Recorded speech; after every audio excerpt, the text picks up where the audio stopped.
Saudara, pekan ini publik diramaikan dengan informasi ribuan calon pegawai negeri sipil CPNS mengundurkan diri. Badan Kepegawaian Negara menyebut selain alasan pribadi, mundurnya ribuan CPNS merupakan hasil dari optimalisasi kebijakan pemerintah. Data Badan Kepegawaian Negara menyebut sebanyak 1.967 atau hampir 2.000 CPNS tahun 2024 mengundurkan diri.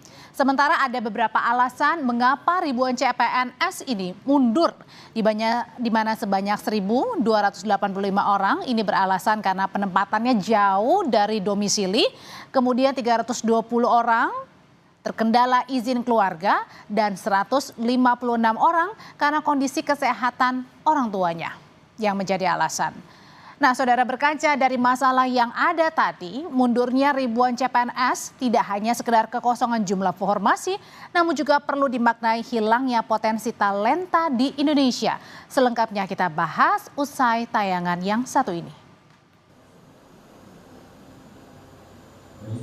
Ribuan calon pegawai negeri sipil atau CPNS yang telah lolos proses seleksi pada tahun 2024 lalu mundur. Hal ini terungkap saat rapat dengar pendapat DPR dengan Badan Kepegawaian Negara.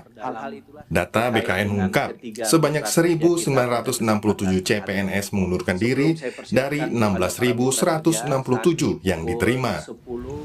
Wakil Komisi 2 DPR, Bahtera Banong, mempertanyakan mengapa ribuan CPNS mengundurkan diri di tengah banyaknya orang yang ingin menjadi CPNS. CPNS yang mengundurkan diri ini kan rame beritanya, Pak, mohon dijelaskan di publik agar publik juga tidak bertanya-tanya apa yang menyebabkan mereka melakukan pengunduran diri. Karena saya yakin sebagian besar mereka tidak tahu bahwa ternyata tadi itu yang kampus yang jauh ini sebenarnya juga mereka sebenarnya di kampus yang mereka impi-impikan nggak lulus, kemudian di drop ke sana, publik nggak tahu. Jadi kesannya ada apa ini? Kok rame-rame mengundurkan diri padahal sudah lulus? Di suatu sisi banyak yang ingin menjadi CPNS. Nah, ini jadi problem. Nah, maksud saya itu dijelaskan ke publik sehingga kadang-kadang begini, Pak, tolong dibantu Pak Presiden lah mengkomunikasikan ke publik sehingga publik ini tidak selalu curiga ke pemerintah. Nah, ini penting untuk dijelaskan sehingga publik juga mengerti duduk persoalannya apa yang sebenarnya sedang terjadi. Nah, barangkali dan jika diperlukan, Kepala BKN Zudan Arif Fakrullah menjelaskan, selain dari beberapa alasan, mundurnya ribuan CPNS ini merupakan hasil optimalisasi kebijakan pemerintah. Kenapa, Pak, ini sistem seleksinya jelek begini, banyak yang mengundurkan diri? Jadi Bapak dan Ibu izin kami melaporkan, yang banyak mengundurkan diri sesungguhnya adalah hasil optimalisasi. Optimalisasi adalah kebijakan yang dibuat oleh pemerintah untuk menghindarkan agar tidak terjadi formasi yang kosong. Nah, optimalisasi ini mudahnya adalah aslinya yang bersangkutan tidak lolos, tidak lulus pada formasi yang dilamar. Secara nasional, optimalisasinya kita bisa mendapatkan hasil 16.167 orang. Ini kalau tidak ada optimalisasi berarti ada 16.000 formasi lebih yang akan kosong. Ini tentu akan memboroskan biaya. Karena optimalisasi terisi 16.000 secara normatif. Kemudian setelah diisi dengan optimalisasi ada 1.967 yang mengundurkan diri, 12%. Alhamdulillah masih ada 88% yang tadinya kosong menjadi terisi. Memang benar yang disampaikan Bapak dan Ibu semuanya, bagian terbesar yang disampaikan Pak Longki tadi juga, bahwa karena jaraknya jauh. Nah, ini optimalisasi ini Bapak dan Ibu, kebijakan dari Ibu Menteri adalah pada satu instansi. Nah, karena Kemdiktisaintek itu kampusnya banyak dan tersebar di seluruh Indonesia, maka kendala terbesar adalah jauh dari domisilinya. Ada 5 instansi dengan pengunduran diri terbanyak. Kementerian Pendidikan, Kebudayaan, Riset, dan Teknologi 640 orang, Kementerian Kesehatan 575 orang, Kementerian Komunikasi dan Digital 154 orang, Badan Pengawas Pemilu 131 orang, serta Kementerian PU dan Perumahan Rakyat 121 orang. Berkaca dari masalah yang ada, mundurnya ribuan CPNS tersebut tidak hanya sekedar kekosongan jumlah formasi, namun juga perlu dimaknai hilangnya potensi talenta di Indonesia. Tim Liputan Kompas TV. Saudara, lalu apa yang sebenarnya menjadi penyebab hampir 2.000 CPNS mengundurkan diri, hingga seperti apa solusi terkait dengan hal ini di tengah banyaknya warga yang berbondong-bondong ingin menjadi pegawai negeri sipil atau ASN. Sebutan saat ini kita ulas lengkapnya bersama dengan analis kebijakan publik Trubus Rahadiansyah. Malam, Pak Trubus. Ya, selamat malam, Mbak. Dan juga ada Wakil Ketua Komisi 2 DPR dari fraksi Partai Golkar, Zulfikar Arse Sadikin. Pak Zulfikar, selamat malam. Selamat malam, Audrey. Ya, Pak Zulfikar. Jadi saya mau tahu dulu nih Pak, pada saat kemarin rapat, ini sebenarnya dari Komisi 2 dapat informasinya seperti apa sih? Kenapa banyak hampir 2.000 CPNS yang justru sudah mengundurkan diri, padahal banyak sekali orang yang pengen jadi ASN? Ya, sebenarnya gini Audrey, pada prinsipnya ini sudah diketahui semua pihak, terutama para pelamar CPNS itu ya. Kalau menjadi CPNS menjadi PNS itu memang harus siap ditempatkan di seluruh wilayah negara kesatuan Indonesia, ditempatkan dimanapun dan ya tentu dengan formasi yang dia lamar ya itu ya. Lalu sebenarnya seperti yang Audrey bilang, ini menggunakan kalimat Audrey, optimalisasi itu justru digunakan pemerintah agar kita negara kita ini tidak makin banyak kehilangan talenta-talenta yang bagus untuk mengisi birokrasi kita. Pak Zulfikar, itu kan tadi kalau yang optimalisasi itu dibilangnya dari BKN. Nah, sebenarnya arti optimalisasi ini apa nih?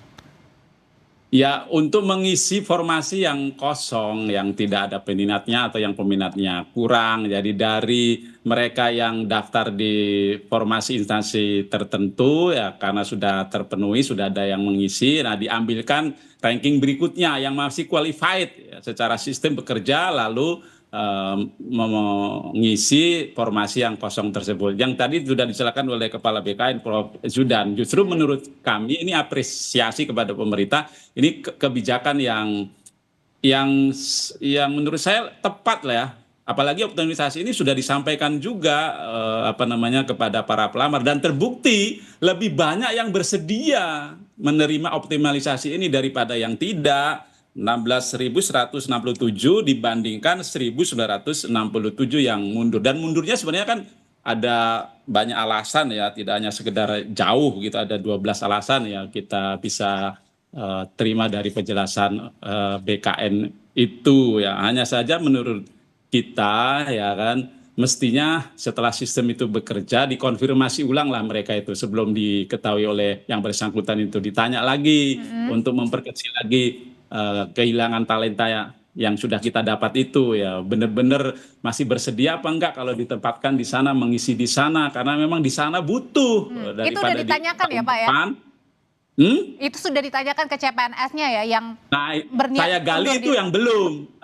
Saya gali itu yang belum. Mestinya itu sebelum diumumkan ditanya dulu ya, ditanya dulu. Kalau memang benar-benar enggak mau ya dengan alasan yang yang jauh, salah satu alasan itu ya apa boleh buat, kita kan tidak bisa memaksa. Tapi seperti yang saya bilang tadi, prinsipnya kalau kita mau melamar menjadi PNS kita harus sadar diri betul bahwa kita itu bisa ditempatkan dimanapun di wilayah negara kesatuan. Ya, yang penting ke depan ini, Audrey, menurut saya seleksi ini harus makin lebih berbudaya adiluhung lah, itu ya, makin bersih, makin transparan, makin objektif, Pak Zulfikar, makin sesuai dengan kebutuhan. Ya, gimana? Ya, saya tahan dulu sampai di situ. Saya mau tanya pandangannya dari pengamat kebijakan publik nih, Pak Trubus. Kalau pandangannya Pak Trubus sendiri ngelihatnya gimana? Oh, balikin lagi nih ke CPNS-nya aja, yang tadi katanya ini nampaknya kurang mau karena dengan alasan jauh dari tempat tinggalnya. Apakah hanya seperti itu alasannya atau jangan-jangan ada alasan di balik alasan lain ya?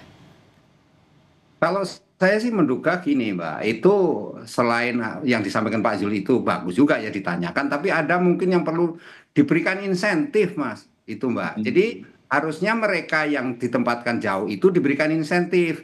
Kita kan di publik sudah umum tuh, orang mau pindah IKN aja ASN-nya diiming-imingi, yang dapat rumah lah, dapat jangan bla bla bla segala macam. Kenapa mereka ditempatkan di wilayah yang kategori jauh-jauh itu dari domisilinya tidak diberikan satu insentif yang memadai. Harusnya tanggung jawab negara karena kita tetap menjaga supaya talenta-talenta ini tetap istilahnya berjibaku demi kemajuan bangsa dan negara, Mbak. Begitu. Yang kedua, saya melihat memang persoalan ini menjadi muncul karena tidak transparan. Ini kan persoalan ekspektasi sama ini harapan yang diharapkan oleh CPNS ini dengan informasi yang di kenyataan yang ada kan nggak sama, Mbak. Kemudian juga nggak transparan lah terus terang seperti apa begitu. Misalnya tidak kan transparannya seperti apa Pak Trubus contohnya? transparannya itu misalnya kamu mau ditempatkan di tempat yang jauh, misalnya di wilayah 3T taruhlah misalnya terluar terisolasi atau terdepan misalnya begitu. Kalau misalnya dari pendidikan kan banyak kan itu dari Menristek kan, Ristek Dikti lah ya, Dikti misalnya. Karena jadi dosen di sana, berarti saudara itu mendapatkan fasilitas macam-macam ini, termasuk risetnya, termasuk macam-macamnya seperti itu loh, Mbak. Jadi dalam ini ada harapan yang kemudian timbul seolah bahwa di sana saya mendapatkan sesuatu yang lebih dan sifatnya dapat istilah membanggakan lah seperti itu, Mbak. Gitu. Dan kenyataannya enggak, itu yang akhirnya mungkin jadi membuat CPNS ini akhirnya mengurungkan niat untuk melanjutkan ya. Iya, karena kan dia memandangnya terus sama aja kalau nggak ada beda, orang bedanya ya buat apa jauh-jauh sampai ke sana. Karena persoalan saya lihat itu daftar pertama penolakan itu jauh dari domisili, Mbak. Itu kan persoalan di situ lah. Kalau jauh domisili berarti itu harus dipikirkan lagi bagaimana kemudian mereka supaya istilahnya anak muda itu eye-catching itu menarik, mau gitu ya. Menarik supaya mereka nah itu gimana tanggapannya, Pak Sulfikar? Loh, kalau soal insentif sih ada untuk yang 3T memang ya, dan tugas tertentu ya, terluar, terperinci, terdepan itu ada ya kan. Bahkan sebenarnya ASN kita makin baik penghasilannya itu, selain gaji juga ada tambahan penghasilan, ada tukin, ada sertifikasi ya. Kalau di daerah juga daerah bisa menambah gitu. Yang penting itu ke depan tadi saya sudah bilang ya kan, ini rekrutmennya seleksinya makin berbudaya adil. Yang kedua, kita juga ingin ke depan karena birokrasi itu harus makin reformis dalam hal ini menunjukkan birokrasi yang merit ya, penempatan, penugasan jenjang karir itu benar-benar berdasarkan integritas, prestasi dan kompetensi ya. Begitu, Audrey. Tapi bukan, apakah jangan-jangan nih ada juga anggapannya Pak Trubus kan pengangkatan CPNS ini diundur ya kalau nggak salah di bulan Oktober nanti ya. Nah, apakah ini juga menjadi salah satu penghambat akhirnya membuat ya sudahlah daripada pengangkatannya lama lebih baik kalau ada pekerjaan yang sudah ada di depan mata saya kerjakan aja hal itu. Iya bisa saja karena kan di antara mereka alasannya kan karena mereka masih terikat dengan pekerjaan yang lama kan gitu. Jadi bisa saja itu terjadi, artinya ini kan persoalan ekspektasi jadinya, Mbak. Jadi kalau itu yang terjadi kan makanya pemerintah ketika menerapkan sistem formasi ini itu betul-betul memperhatikan bagaimana ekspektasi dari CPNS itu gitu dengan tempat yang dia bekerja. Tadi disinggung Pak Zul juga, saya sepakat juga mereka kan sebenarnya dikasih tunjangan banyak sekali untuk 3T, tetapi kan informasi itu barangkali belum sampai kepada calon CPNS itu. Yang terbayang di dia kan gajinya sebagaimana yang terpapar di ini aturan perpres kan gitu. Jadi itulah yang menyebabkan mereka istilahnya jauh-jauh sampai ke sana ya mau ngapain juga kan gitu. Sementara bekerja di sini jauh lebih ini. Dan yang kedua memang anak-anak sekarang itu saya lihat itu memang perubahannya lebih kepada ini suka bekerja yang sifatnya itu informal, Mbak. Kalau ini kan pekerjaan formal seperti ini memang ini perlu di ini ya istilahnya perlu diedukasi lebih baik. Dan yang ketiga saya melihat ada sisi lain, Mbak. Sebenarnya ini kan Permen PAN RB nomor 6 itu kan sanksinya kan sangat ringan kalau mereka, bahkan kalau mereka kategori karena istilahnya ini nggak ada sanksinya, Mbak. Gitu. Oh iya, berbicara soal sanksi berarti ini nggak ada sanksinya Pak Zul kalau misalnya mengundurkan diri?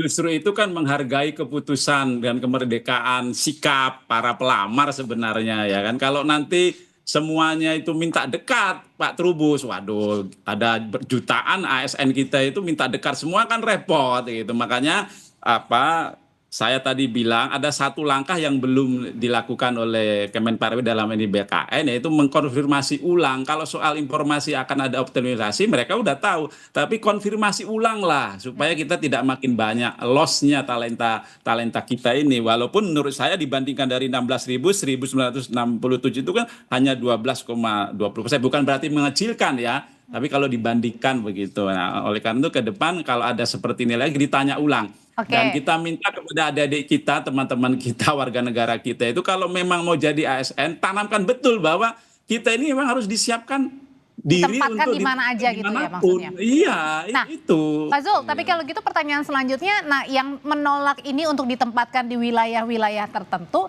ini diisi oleh siapa nih nanti?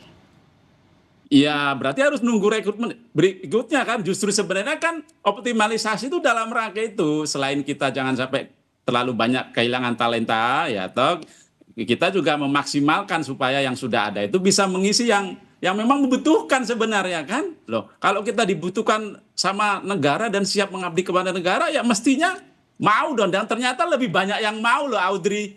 Bukan tidak ada yang mau atau lebih sedikit yang mau, lebih banyak yang mau daripada yang tidak mau. Nah, tapi kita pun menghargai kalau memang mereka sudah memutuskan, enggak lah aku terlalu jauh atau karena alasan ingin dekat sama orang tua atau ngurus orang tua atau masih ada tidak persetujuan keluarga, ya nggak apa-apa kan. Makanya tidak ada sanksi itu kan Pak Trubus itu. Tapi ya ke depan kita minta itu tadi, tanamkan diri betul gitu ya, harus siap ditempatkan di seluruh wilayah negara kesatuan Republik Indonesia. Namun kan penempatannya seperti yang tadi saya bilang itu makin merit gitu, mutasi promosi ke depan itu bukan karena like and dislike, bukan karena bisa bayar bisa beli gitu Pak Trubus ya. Gitu ya. Audrey. Oke, berarti ini nanti ditanyakan lagi juga ya, berarti Pak Trubus ya mungkin bisa menjadi solusi juga ya kepada CPNS tadi ya mengenai detail-detail kalau ditempatkan di mana, kemudian ada tunjangan atau kelebihan-kelebihan seperti apa yang membuat syukur-syukur CPNS ini bisa berpikir ulang. Betul begitu Pak Trubus? Iya, kalau menurut saya itu memang sesuatu hal yang perlu dilakukan oleh pemerintah. Di samping juga ini saya tetap pada pikiran bagaimana kalau mereka diberikan sanksi. Jadi di Permen Kopri nomor 6 itu sanksinya cuman dia nggak boleh daftar lagi kalau selama dua kali anggaran, maksudnya 2 tahun, berarti kan seperti itu.